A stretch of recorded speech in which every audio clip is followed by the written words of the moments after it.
সুখবর দিলেন Brazil coach Dorival. বিশ্বকাপ বাছাই পর্বের ম্যাচ দিয়ে দীর্ঘদিন পর মাঠে ফিরতে যাচ্ছেন নেইমার, রিচার্লিসন, ক্যাসিমেরো এবং গোলকিপার অ্যাডারসন। কোপা আমেরিকায় ব্রাজিল কোচ দরিভাল চেষ্টা করেছিলেন তরুণদের নিয়ে এগিয়ে যাবার, কিন্তু তরুণরা তার সে চেষ্টার গুড়ে বালি দিয়ে দিয়েছেন। তাই এখন হুঁশ ফিরেছে কোচ দরিভালের। তিনি এখন বুঝতে পেরেছেন শুধু ক্লাবের বড় বড় নাম নয়, বরং ব্রাজিল দলের প্রতি যাদের ডেডিকেশন আছে, যারা ব্রাজিলের এই হলুদ জার্সির জন্য নিজের জীবন বাজি রাখতে পারেন, তারাই জায়গা পাবেন ব্রাজিল জাতীয় দলে। এদিকে উরুগুয়ান কিংবদন্তি লুইস সুয়ারেজ ব্রাজিল জাতীয় দলকে দিয়েছেন এক চমৎকার পরামর্শ। তিনি বলেন, ব্রাজিল যদি 2026 বিশ্বকাপ জিততে চায় তাহলে তাদেরকে আর্জেন্টিনাকে অনুসরণ করতে হবে। আর্জেন্টিনার খেলোয়াড়েরা যেমন নিজের সর্বোচ্চ দিয়ে দেখিয়ে দিয়েছেন তারা মেসির হাতে একটি শিরোপা তুলে দিতে চান এবং তারা সে কাজে সফল হয়েছেন। সেই একই কায়দা অনুসরণ করতে হবে ব্রাজিলকে। তাদেরকে এমন 10 জন খেলোয়াড় খুঁজে নিয়ে আসতে হবে যারা নেইমারকে সাহায্য করবে। 10 জন খেলোয়াড় যদি এমন তৈরি করতে পারে তাহলে বাকি কাজ নেইমার একাই করে ফেলতে পারবে। এসব কিছু মাথায় রেখেই ব্রাজিল কোচ দরিভাল তার নেক্সট মিশনে মাঠে নামার আগে দলে ডাক দিয়েছেন নেইমারকে।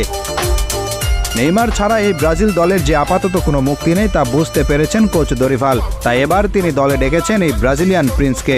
প্রিন্স নেইমারের পাশাপাশি দলে জায়গা পাবার সম্ভাবনা দেখা দিয়েছে রিচার্লিসনের জন্যেও। রিচার্লিসন ক্লাবে যেই খেলুক না কেন, ব্রাজিল দলে তার ডেডিকেশন নিয়ে কোনো প্রশ্ন তুলতে পারবে না কেউ। বিশেষ করে 2022 বিশ্বকাপে রিচার্লিসনের এই অ্যাক্রোবেটিক গোলের কথা তো এখনও মনে আছে ভক্তদের। ব্রাজিল হারলেও এই গোলটি জায়গা করে নিয়েছিল বিশ্বকাপের সেরা গোলের তালিকায়। রিচার্লিসন, নেইমারের পাশাপাশি দলে ফিরবেন ক্যাসিমেরো আসলে এমন একজন খেলোয়াড় যাকে কোনোভাবেই উপেক্ষা করা যায় না। রিয়াল মাদ্রিদের ট্যাঙ্ক হিসেবে পরিচিতি পাওয়া এই তারকাকে নিয়ে কারো মনে কোনো প্রশ্ন নেই। তাকে যখন যেখানে খেলতে দেওয়া হয়েছে সেখানেই তিনি দেখিয়ে দিয়েছেন তিনি কি জিনিস। গোলকিপিংয়েও হয়তো এবার একটু পরিবর্তন আসতে পারে। ব্রাজিল জাতীয় দলে দীর্ঘদিন থেকে আছেন এলিসন। একজন মেইন গোলকিপার হিসেবে তার অবদান কোনোভাবেই অস্বীকার করার মতো নয়, কিন্তু এখন সময় এসেছে এই জায়গায় অন্যদের একটু ঝালিয়ে দেখার। সেক্ষেত্রে অ্যাডারসন একটা ভালো অপশন। পাশাপাশি বেন্তুকেও একটু ট্রাই করে দেখতে পারেন কোচ দরিভাল, কারণ স্পেন এবং ইংল্যান্ডের সাথে অনুষ্ঠিত হওয়া ম্যাচে খুব ভালো পারফর্ম করেছিলেন এই তারকা। মোট কথা, ব্রাজিল কোচ দরিভালের মাথায় এখন একটাই প্ল্যান, আর সেটা হলো ব্রাজিল দলকে তাদের পূর্বের জায়গায় নিয়ে যাওয়া। তবে এক্ষেত্রে তাকে আগে যেটা নিশ্চিত করতে হবে সেটা হলো ব্রাজিল দলের প্রতি যাদের ডেডিকেশন আছে শুধুমাত্র তাদেরকেই দলে নিতে হবে। শুধু একে তাকে দলে নিয়ে লাভ নেই।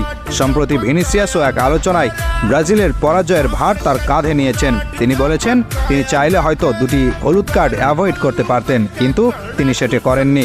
এজন্য ক্ষমা চেয়েছেন ভিনিসিয়াস। আশা করা যায় ভিনি রদ্রিগোর মতো তরুণদের সাথে নেইমার, ক্যাসিমেরোর মতো অভিজ্ঞ তারকারা যখন খেলতে নামবেন তখন ভালো কিছু অবশ্যই হবে।